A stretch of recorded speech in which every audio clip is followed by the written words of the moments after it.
மல்லி. அடுத்து என்ன நடக்க போகுது அப்படின்னா, நம்ம விஜய் மல்லி வந்து ராஜேஸ்வரி காலில் விழுந்துட்டாங்கன்னு தெரிஞ்சதும் விஜய் பயங்கரமாக கோவப்பட்டு நேராக மல்லி அழைச்சிட்டு அந்த ராஜேஸ்வரி வீட்டுக்கு போயிட்டு ராஜியை கண்டபடி பேசுகிறாரு. சொல்லப்போனால் ராஜி திரும்ப பதிலுக்கு பேசும்போது விஜய் அவசரப்பட்டு ராஜியை அடிச்சுட்டு அங்கேருந்து வந்துடுறாங்க. ராஜி ரொம்ப கோவமாக இருக்காங்க.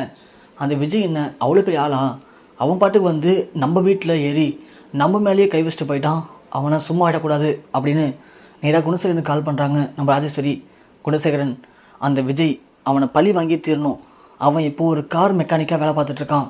அந்த கார் கம்பெனிக்கு நம்ம கார் நாளைக்கு கொண்டு போங்க, கொண்டு போயிட்டு காரை சரியாக சர்வீஸ் பண்ணவே இல்லை அப்படின்னு அவன்கிட்ட சண்டை போடுங்க, அவன்கிட்ட பிரச்சனை பண்ணுங்கள்.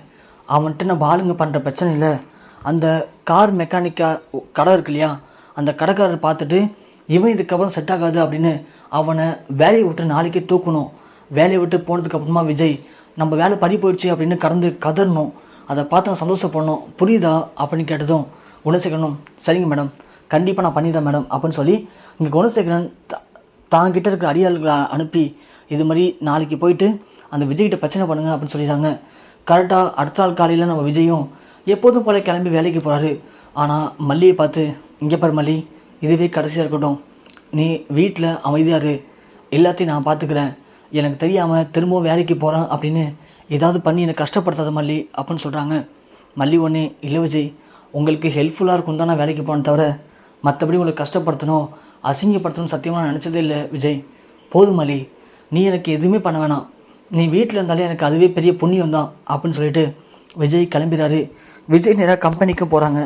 போனதும் அங்கே அதே மாதிரி ராஜேஸ்வருடைய அந்த அடியாட்களை வந்து வண்டியை சர்வீஸ் விட்றாங்க. சர்வீஸ் விட்டதும் வண்டியை விஜய் சர்வீஸ் பண்ணுறாரு. சர்வீஸ் பண்ணி முடிச்சுட்டு வண்டி ஓகேன்னு சொல்லவும் திரும்ப வந்து வண்டி ஸ்டார்ட் பண்ணுறாங்க. வண்டி ஸ்டார்ட் ஆகலைன்னு சொல்லி பிரச்சனை பண்ணுறாங்க. என்னையா சர்வீஸ் பண்ணியிருக்கீங்க, வண்டி ஸ்டார்ட் ஆகலன்னு தான் சர்வீஸ் கூப்பிட்டேன், ஆனால் வண்டி திரும்பவும் ஸ்டார்ட் ஆகலை, யார் மெக்கானிக்கு, என்ன வேலை பார்த்துருக்கீங்க, அமௌண்ட்டு மட்டும் கரெக்டாக கேட்டு வாங்கிக்கிறீங்க, ஒழுங்காக வேலையை பார்க்க மாட்டிங்களா அப்படின்னு இங்கே அந்த ரவுடி பசங்க பயங்கரமாக பிரச்சனை பண்ணுறாங்க. விஜய் வந்து இங்கே பாருங்கள், உங்களுக்கு வண்டியை ஸ்டார்ட் பண்ண தெரியல போல், நான் வண்டியை ஸ்டார்ட் பண்ணி பார்த்துட்டேன், வண்டி நல்லா தான் ஸ்டார்ட் ஆகுது, ஏன் இப்படி தேவையில்ல பிரச்சனை பண்ணிட்டுருக்கீங்க, உங்களுக்குலாம் என்ன வேணும் அப்படின்னு கேட்க, பாடுறா ஹீரோவை, இவர் தான் வண்டி மெக்கானிக்கா, என்ன நீ வண்டியை ஸ்டார்ட் பண்ணி பார்த்துட்டா வண்டி சரியாயிடுமா, இது யார் வண்டி, உன் வண்டியா ஏன் வண்டியா, நீ இங்கே சாதாரண மெக்கானிக் தான்டா, புரியுதா, நீ என்னமோ பெரிய வண்டிக்கு ஓனர் மாதிரி பேசிகிட்டு இருக்க, இங்கே பாரு இந்த காருக்கு ஓனர் நான், புரியுதா, நான் சொல்கிறேன், நீ ஒழுங்காக சர்வீஸ் பண்ணலை, ஒன்று வண்டியை திரும்பவும் சர்வீஸ் பண்ணி எனக்கு கரெக்டாக கொடு, இல்லைனா எனக்கு சர்வீஸ் பண்ண தெரியலன்னு சொல்லி எங்ககிட்ட நீ பண்ண தப்புக்கு மன்னிப்பு கேளு, புரியுதா அப்படின்னு சொல்லவும் பக்கத்தில் இருக்க 2 பேர் மச்சான் அவனை மன்னிப்பு கேட்க சொல்டா, அவன் என்ன வாங்கிட்டு வந்து ஓவராக பேசிகிட்டு இருக்கான், டேய் மன்னிப்பு கேளுடா அவர்கிட்ட அப்படின்னு சொல்லவும் விஜய் ஒன்று அப்படி நிற்கிறாங்க. இல்லைடா அப்படின்னு நிற்கிற, மன்னிப்பு கேளுடானா, இங்கே பாருங்கள் சார், நீங்கள் தேவையில்லாத பிரச்சனை பண்ணிருக்கீங்க, நீங்கள் பண்ணுறதெல்லாம் பார்க்கும்போது ஏதோ வேணும்னு யாரோ சொல்லி கொடுத்து பண்ணுற மாதிரி தெரியுது, வண்டி நல்லா தான் சார் இருக்குது, வண்டியில் எந்த பிரச்சனை இல்லையே சார், ஓ அப்படியா, அப்போது வண்டியில் எந்த பிரச்சனையும் இல்லை, யாரையா ஓனரு, ஓனர் இங்கே வாங்க யாமோல அப்படின்னு கூப்பிடவும் அந்த அண்ணன் வராரு. சார் என்ன சார் ஆச்சு, என்ன ஆச்சுன்னா இங்கே பாரு, உன் கம்பெனியில் நாங்கள் எத்தனை நாளாக வண்டி சர்வீஸ் கொடுத்துட்ருக்கோம், எவ்வளோ நாளாக கொடுத்துட்ருக்கோம் சொல்லு, அப்படி இருக்கும்போது நேற்று வந்தவன் இவன் என்னமோ எங்கள்கிட்ட எடுத்தறிஞ்சு பேசிகிட்டு இருக்கான், எங்களுக்கு காரை பற்றி ஒன்றும் தெரியாதுன்னு சொல்கிறான், என்ன நீ தான் சொல்கிறது பேசுகிறான் அவன், ஐயோ இல்லை சார் அவர் கொஞ்சம் புதுசு, யார் என்னன்னு தெரியாமல் பேசிட்டாரு, ப்ளீஸ் சார் மன்னிச்சுங்க சார், நான் மன்னிப்பு கேட்குறேன், நீ இதுக்கே மன்னிப்பு கேட்குற, நீ இந்த மெக்கானிக் ஷெட்டுக்கு ஓனர், அவன் உங்ககிட்ட வேலை செய்கிறவன், புரியுதா, அப்படி இருக்கும்போது நீ கேட்குற மன்னிப்பு எனக்கு தேவையில்லை, எங்கள்கிட்ட 80% அவன் தான், அவன் இப்போ மன்னிப்பு கேட்டாகணும், இல்லை நான் ஒரு வழி பண்ணிவிடுவேன் அப்படின்னு சொல்ல விஜய்க்கு அப்போ தான் புரியுது, அந்த கார் நம்பரை பார்க்கும்போது இது ராஜேஸ்வரி காராச்சு அப்படின்னு. கரெக்டாக ராஜேஸ்வரி வராங்க. வரவும் என்ன ஆச்சு அப்படின்னு கேட்க, மேடம் இல்லை மேடம், கார் சர்வீஸ் பண்ண வந்தோம், ஒழுங்காக சர்வீஸ் பண்ணல, கேட்டால் திமிரா பேசுகிறான், பதிலுக்கு எங்கள்கிட்ட ரொம்ப வாயாடுறான், மன்னிப்பு கேட்டானா கேட்க மாட்டான், அதான் மேடம். அப்படியா, நீ போயிட்டு போலீஸ் கம்ப்ளைண்ட் கொடு, இவெல்லாம் போலீஸ் கம்ப்ளைண்ட் கொடுத்து ரொம்ப திமிரா பேசுகிறான்னு தூக்கி உள்ளே வச்சு லாடம் கட்டணும் அடங்கிடு வேண்டாம் அப்படின்னு சொல்ல விஜய் ஒன்று இங்கே பராஜி தேவையில்ல பிரச்சனை பண்ணிருக்கேன் லைனில் வந்து, இது எல்லாமே உன் ஆளுங்கன்னு தெரியும் எனக்கு, வேணும்னு என்கிட்ட பிரச்சனை பண்ணுறியா, இங்கே பாரு வேணாம் ராஜி, திரும்ப என்கிட்ட பிரச்சனை பண்ணி நீ அப்புறம் சேதாரமாயிடுவோ பார்த்துக்கோ அப்படின்னு விஜய் மிரட்ட. மெக்கானிக் ஷெட் வந்து ஓனரும், விஜய் நான் சொல்கிற கேளுங்க விஜய், நீங்கள் முதல்ல இங்கே வாங்க அப்படின்னு விஜய் அழைச்சிட்டு போகிறாங்க.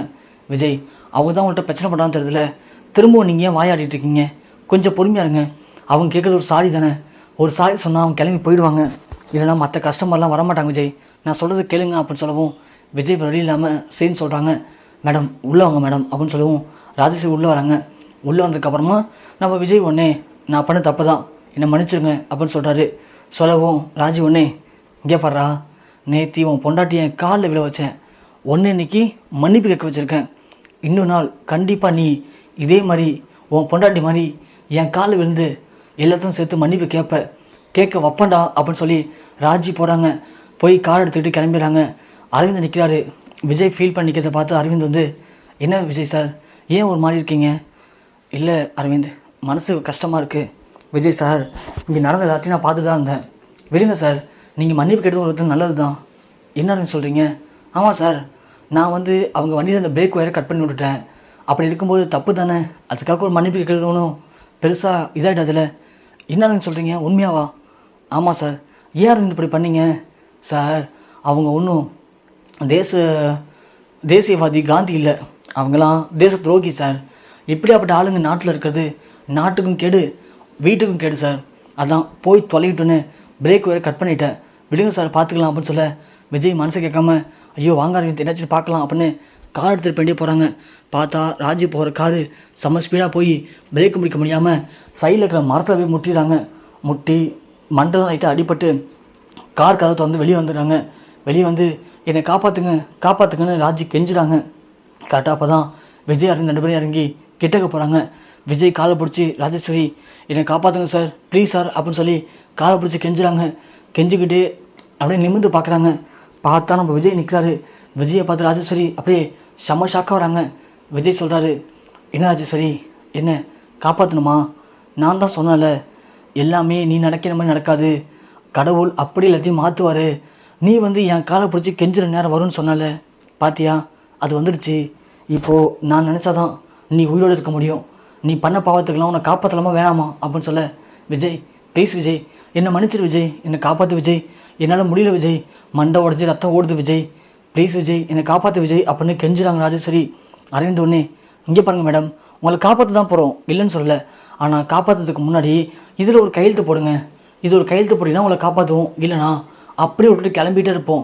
இந்த இடத்த பற்றி உங்களுக்கு தெரியும்ல, இங்கே அதிகமாக ஆள் நடமாட்டமே இருக்காது, இன்னும் கொஞ்ச நேரத்தில் ரத்தம்லாம் அதிகமாக போய் நீங்கள் அப்புறம் ரத்தம் கக்கி செத்துருவீங்க, பரவாயில்லையா அப்படின்னு அரவிந்த் கேட்க, ஐயோ என்னை காப்பாற்றுங்க, ஹாஸ்பிட்டல் போனதுக்கப்புறம் நான் எத்தனை கையெழுத்தாலும் போடுறேன்.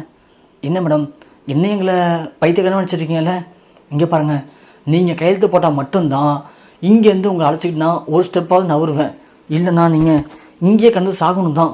என்ன சொல்கிறீங்க, கையெழுத்து போகிறீங்களா இல்லை இங்கேயே கிடக்குறீங்களா அப்படின்னு அரவிந்த் கேட்க, ஐயோ கொடு அரவிந்த் நான் கையெழுத்து போடுறேன் அப்படின்னு அந்த இடத்துல முடியாத நேரத்தில் கூட ராஜி கையெழுத்து போகிறாங்க. கையெழுத்து போடுறதுக்கப்புறமா, விஜய் சார் தூக்குங்க, ஹாஸ்பிட்டல் கொண்டு போகலாம் அப்படின்னு சொல்லி ஹாஸ்பிட்டல் அழைச்சிட்டு போகிறாங்க. ஹாஸ்பிட்டல் அழைச்சிட்டு போயிட்டு டாக்டர் தலையில் கட்டெல்லாம் போட்டு முடிக்கிறாங்க. முடிச்சது அரவிந்த் உள்ளே போகிறாரு. என்ன மேடம், ராஜி மேடம் பரவாயில்ல உடம்பு உங்களுக்கு இப்போது அப்படின்னு கேட்க, பரவாயில்ல. என்ன மேடம் அதுக்கே செலுத்துக்கிறீங்க, ஃபஸ்ட்டு இதையும் கொஞ்சம் பாருங்கள் அப்படின்னு சொல்லி அரவிந்த் காட்டுறாரு. என்னென்னு பார்த்தா, நம்ம அரவிந்த் வந்து ராஜேஸ்வரி மேலே எல்லா சொத்தையும் விஜய் பேருக்கு மாற்றுறதுக்கான பத்திரத்தில் தான் கையெழுத்து வாங்கியிருக்காரு. அதை பார்த்து ராஜி செம்ம ஷாக்காக வராங்க. டேய் அரவிந்த், இது எப்படா பண்ண, எதுக்கு அப்படி பண்ண அப்படின்னு கேட்க, என்ன மேடம் உயிர் தான் முக்கியம்னு சொல்லி கையெழுத்து போட்டிங்க, நீங்கள் தான் கையெழுத்து போட்டிங்க, உங்களை ஏமாற்றலாம் வாங்கலை, உங்களை மாதிரி எங்களுக்கு கெட்டன கிடையாது மேடம், நீங்கள் ஒரு உதவி கேட்டீங்க, நான் உங்கள்கிட்ட உதவி கேட்டேன், நீங்களே எனக்கு ஒரு உதவி செஞ்சீங்க, நானும் உங்களுக்கு உதவி செஞ்சுட்டேன், நான் சொன்ன மாதிரி உங்கள் உயிரை காப்பாற்றிட்டேன், நீங்கள் அதுக்கு பிராஜித்தமாக நீங்கள் விஜய் சார்கிட்ட ஏமாற்றி எழுதி வாங்க சொத்தாத்தையும் திரும்பவும் விஜய் சாருக்கு எழுதி கொடுத்துட்டீங்க. இனி இந்த சொத்து எல்லாமே விஜய் சாருக்கு தான், உங்களுக்கு ஒன்றுமே இல்லை. அதனால் இந்த ஹாஸ்பிட்டல் பில்லை வேணால் கட்டிடுறோம், உங்களுக்கு தலைவலி சரியானதுக்கப்புறமா நீங்களே இறங்கி ஹாஸ்பிட்டலை விட்டு வெளியே போய் பொறுமையாக நடந்து ஏர்போர்ட்டில் போயிட்டு ஃப்ளைட்டை பிடிச்சி கனடா போகிற வழியை பாருங்கள், இல்லைன்னா வச்சிங்களேன் நீங்கள் அப்புறம் உயிரோடு இருக்க முடியாது அப்படின்னு சொல்லிட்டு இங்கே அரவிந்த் கிளம்புறாங்க. ராஜேஸ்வரி ரொம்ப ஃபீல் பண்ணுறாங்க. எல்லாமே வேஸ்ட்டாக போயிடுச்சு, நாம் கஷ்டப்பட்டு விஜய்கிட்டேருந்து ஏமாற்றி எழுதுவான சொத்து எல்லாத்தையும் இந்த அரவிந்த் அசால்ட்டாக நம்மகிட்ட பிடுங்கிட்டானே, இப்போ என்ன பண்ணுறது அப்படின்னு செம்ம டென்ஷனோட உட்காந்துருக்காங்க நம்ம ராஜேஸ்வரி.